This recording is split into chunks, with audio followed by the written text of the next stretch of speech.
Good morning twelfth class. आप क्या कर रहे थे? यहाँ पर आप चैप्टर पढ़ रहे हैं लैंड रिसोर्सेज, ठीक है, एंड एग्रीकल्चर। तो एग्रीकल्चर में आज हम पढ़ेंगे फाइबर क्रॉप्स की शुरुआत कर रहे हैं हम। तो फाइबर क्रॉप्स कौन कौन सी हैं वो देख लेते हैं। This crops provide us fibre, in crops से हमें फाइबर मिलता है। फॉर प्रिपेयरिंग क्लॉथ्स को प्रिपेयर करने के लिए, बैग्स को, सैक्स होती हैं बेटा, बोरियाँ, and in number of items cotton and jutes are the two main fibre crop grown in India. Bharat में दो मुख्य रूप से जो रेशेदार फसलें होती हैं वो कौन सी उगाई जाती हैं? कॉटन एंड जूट उगाए जाते हैं, ठीक है। Cotton is a tropical crop. Cotton जो है वह एक ट्रॉपिकल क्रॉप है। ट्रॉपिकल का मीन्स क्या है बेटा? यहाँ पर यू नो वेरी वेल, पृथ्वी को जो एक रिप्रेजेंट किया गया है वो एक ग्लोब के थ्रू रिप्रेजेंट किया गया है। इस पर कुछ काल्पनिक रेखाएं हैं। जो काल्पनिक रेखाएं हैं एक बार हम उनके बारे में बात करते हैं। तो देखिए यहाँ पे जो मिड वाली लाइन है, ठीक है, जैसे ये आपके सामने एक ग्लोब है और इस ग्लोब में जो बिल्कुल बीच से गई है उसे हम इक्वेटर बोलते हैं, भूमध्य रेखा बोलते हैं, ठीक है। ये 0 डिग्री पे होती है और इसके बाद 23.5, ठीक है, करक रेखा होती है। नीचे कौन सी होती है? मकर रेखा होती है। तो इन दोनों के बीच का जो रीजन होता है उसे हम क्या बोलते हैं? ट्रॉपिकल रीजन बोलते हैं, उष्णकटिबंधीय रीजन बोलते हैं, ठीक है। तो ये जो कॉटन है वो कैसी क्रॉप है? ट्रॉपिकल क्रॉप है। दूसरी बात, ये किस सीजन में उगाई जाती है? खरीफ में और semi arid area of the country. India lost a large proportion of cotton growing area to Pakistan during the partition. जब भारत का विभाजन हुआ था तो मैक्सिमम एरिया कॉटन के ग्रो के लिए पाकिस्तान में चला गया था। However it acre is has increased considerably during the last 50 year. और इस तरीके से आप यहाँ पर क्या कहेंगे कि इसका कुछ ही परसेंट इंक्रीज़ हुआ है, जो मतलब एरिया जो है इसका कुछ परसेंट इंक्रीज़ हुआ है कॉटन का लगभग पिछले 50 सालों में। India grow both short staple cotton as well as long staple cotton. Called narma के नाम से इसे जाना गया है। In the north western part of the country cotton require clear sky during the flowering stage. जिस टाइम पे इसकी फ्लावरिंग स्टेज आती है उस टाइम पे इसे क्लियर स्काई की रिक्वायरमेंट होती है। India rank second in the world. India की जो रैंक है वे पूरे विश्व में दूसरे नंबर पे है in the production of cotton after China. That means यहाँ पर यदि हम कॉटन की बात कर रहे हैं तो कॉटन में फर्स्ट पे कौन है बेटा? यहाँ पर फर्स्ट पे है चाइना और सेकंड पे इसका प्रोडक्शन कौन कर रहा है? इंडिया कर रहा है। Cotton occupies about 4.7% of the total cropped area in the country. Total cropped area का कितना एरिया कवर करता है? ये 4.7% कवर करता है। There are 3 cotton growing area. यहाँ पर 3 कॉटन ग्रोइंग एरिया कौन से हैं? Parts of Punjab, Haryana, northern Rajasthan in the north west, in Gujarat, Maharashtra in the west, in plateau of Andhra Pradesh, Karnataka and Tamil Nadu in the south. Leading producer of this crops are, leading producer कौन सा है इसके production में? गुजरात है। Then after Maharashtra, Telangana. पर hectare output of cotton is high under irrigated condition in the northwestern region of the country. Its yield is very low in Maharashtra where it is grown under rain-fed condition. Now we are talking about the jute. This is your next topic and jute is used for making coarse cloths. jute जो है उसका प्रयोग जो है, course का मतलब यहाँ पर है रफ क्लॉथ्स जो होते हैं, बैग्स के लिए, सैक्स के लिए और कुछ डेकोरेटिव आइटम बनाने के लिए जूट का प्रयोग किया जाता है। It is a cash crop in West Bengal and adjoining eastern part of the country. India lost large jute growing area to the East Pakistan. East Pakistan को अब क्या बोलते हैं? बांग्लादेश बोलते हैं during the partition. At present India produce about 3/5 of jute production of the world. जो India है फिर उसके बावजूद भी 3/5 का अभिप्राय यहाँ पर क्या है? 60% जूट का प्रोडक्शन इंडिया से किया जाता है। West Bengal account for about 3/4, that means 75% production jute का कौन से स्टेट से किया जाता है? वेस्ट बंगाल से किया जाता है। Bihar and Assam are the other jute growing areas being concentrated only in a few states. This crop accounts for only about 0.5% of the total cropped area in the country. अब कुछ अदर क्रॉप्स के बारे में बात करेंगे। Sugar cane, tea and coffee are the other important crop grown in India. Sugar cane की बात करते हैं। Sugar cane is a also crop of tropical areas. Tropical areas की ही है क्रॉप है। अंडर रेनफेड कंडीशन, यदि इसे बरसात अवेलेबल होती है, it is cultivated in sub humid and humid climate, but it is largely an irrigated crop in India. ये जो भारत में है वह ज़्यादातर इरीगेटेड सिंचाई के द्वारा इसे पैदा किया जाता है इन इंडो गैंगेटिक प्लेन। ठीक है, तो जो गैंगेटिक प्लेन है वो कौन से हैं, जहाँ से देखिए ओरिजिन प्लेस गंगा रिवर का यहाँ से है, उत्तराखंड को क्रॉस करते हुए वह यूपी से निकलते हुए बिहार में एंटर करते हुए और फिर यहाँ से ये वेस्ट बंगाल में एंटर करती है। तो इस तरीके से जो गैंगेटिक प्लेन है वहाँ पर शुगरकेन उगाया जाता है। Its cultivation is largely concentrated in Uttar Pradesh, और इसका जो कल्टीवेशन है वह ज़्यादातर कहाँ पे है, उत्तर प्रदेश में है। Sugarcane growing area in the western India is spread over Maharashtra and Gujarat. In southern India, it is cultivated in irrigated tracts of Karnataka, Tamil Nadu, Telangana and Andhra Pradesh. India was the second largest producer of sugarcane. India जो है वह दूसरे number पे है sugarcane के production में, और पहले पे कौन है, ब्राज़ील है। According to 2015, it accounts for about 19% of the world production of sugarcane. पूरे विश्व का कितना प्रतिशत प्रोडक्शन इंडिया से किया जाता है, 19%, बट इट्स ऑक्यूपाई, और ये एरिया कितना कवर करता है, 2.4% of the total cropped area in the country. Uttar Pradesh produce about 2/5 of sugarcane of the country. Maharashtra, Karnataka, Tamil Nadu and Andhra Pradesh are other leading producer of this crop, where yield level of sugarcane is high and its yield is low in the northern India। जो इसकी मात्रा है वह northern India में कम है। अब T की बात करेंगे। Tea is a plantation crop used as a beverage। black tea leaves are fermented whereas green tea leaves are unfermented। tea leaves have rich content of caffeine and tannin। T की जो leaves हैं उनमें कौन से chemicals पाए जाते हैं, caffeine and tannin. It is an indigenous crop of hills in north China. It's grown over undulating topography of hilly areas and well drain soil in humid and sub humid tropic and sub tropic. In India, tea plantation started in 1840 in Brahmaputra Valley of Assam, which is still is a major tea growing area in the country। 1840 में ये Brahmaputra valley जो असम का area है वहाँ पे इसकी शुरुआत हुई थी, और आज भी यदि हम बात करें तो टी का प्रोडक्शन सबसे ज़्यादा वहीं पे होता है।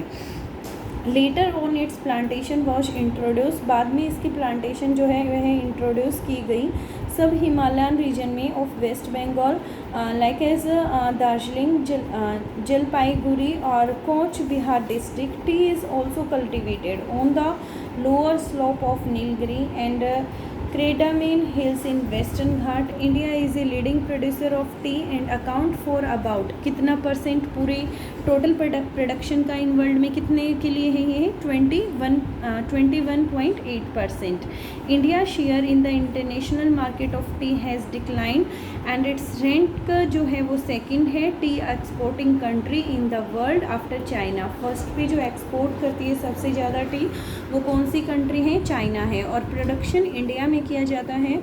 असम में यदि हम टी का प्रोडक्शन देखें तो वो सबसे ज़्यादा है, लीडिंग प्रोड्यूसर है असम टी के मैटर में, कितना परसेंट, 53.2% है। ठीक है, of the total cropped area and contribute more than half of the total production in the country. West Bengal and Tamil Nadu are the other leading producer of tea. Now open the book, Hindi medium students, open your book and open chapter 5।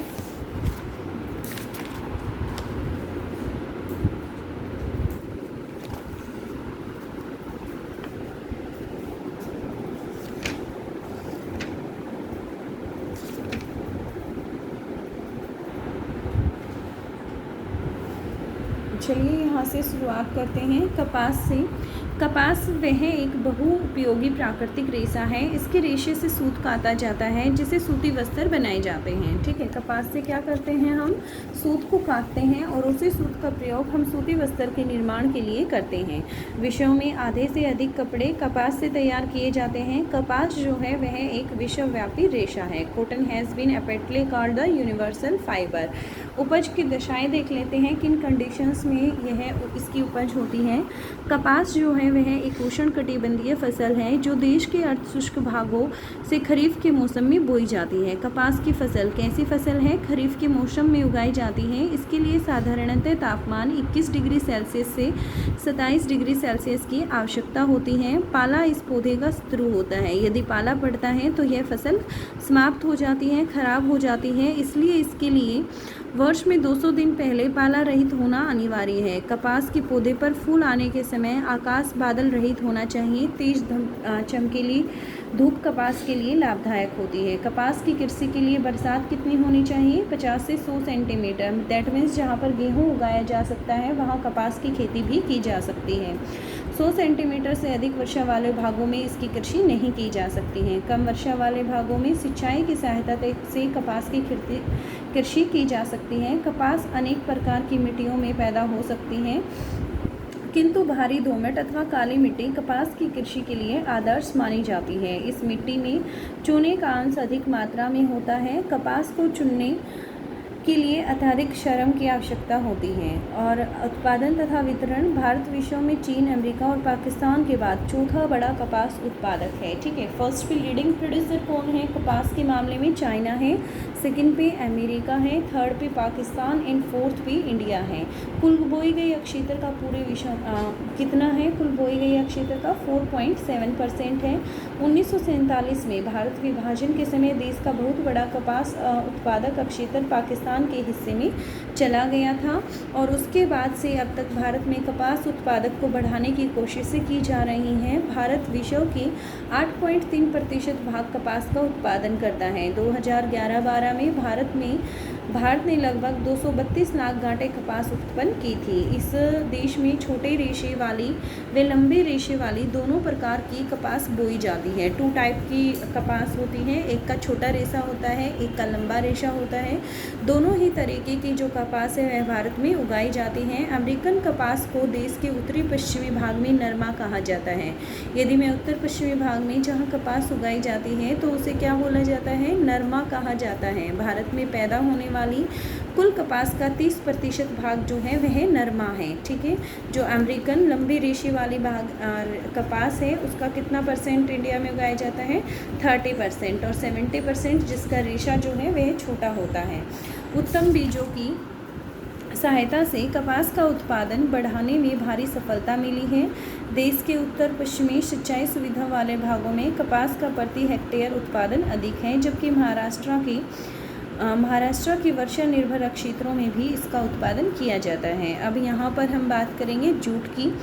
तो देखिए बच्चे, विभाजन जो है वह 1947 से पूर्व jute के उत्पादन में भारत का एकाधिकार था। ठीक है, जूट के उत्पादन की बात करें तो पूरे विश्व में सबसे ज़्यादा जो जूट का उत्पादन है 1947 से पहले भारत में किया जाता था, लेकिन विभाजन हो गया जिससे पूर्वी पाकिस्तान का निर्माण हुआ। और पूर्वी पाकिस्तान को हम क्या कहते हैं आज के टाइम पे?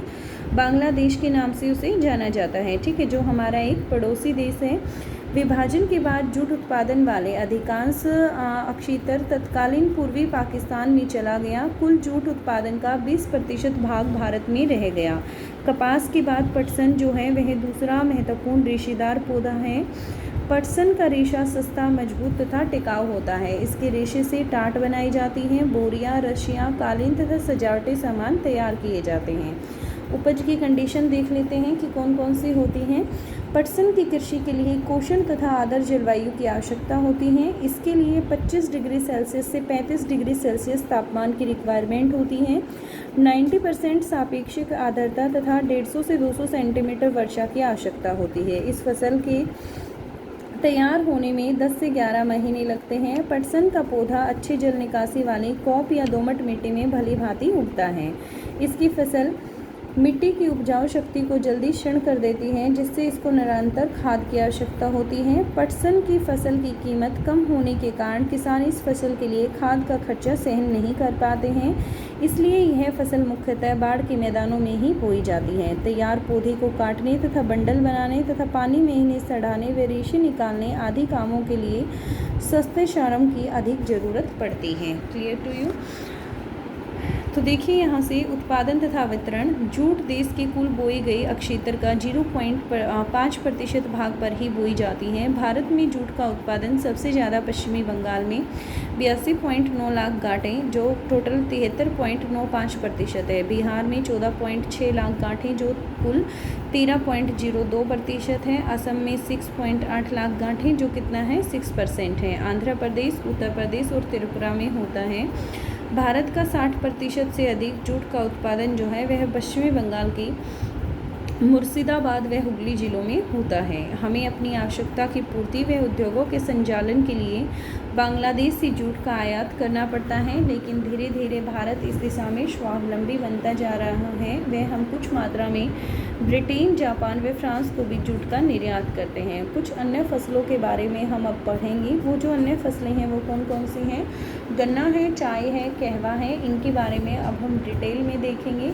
तो देखिए, गन्ना बांस की एक प्रजाति का पौधा है जिससे मीठा रस निकलता है। इस रस का प्रयोग जो है वह किस लिए किया जाता है? बेटा, गन्ने का प्रयोग क्या है? चीनी बनाने के लिए, गुड़ बनाने के लिए व खंड सारी बनाने के लिए गन्ने का प्रयोग किया जाता है। उपज की दिशाएं देखते हैं।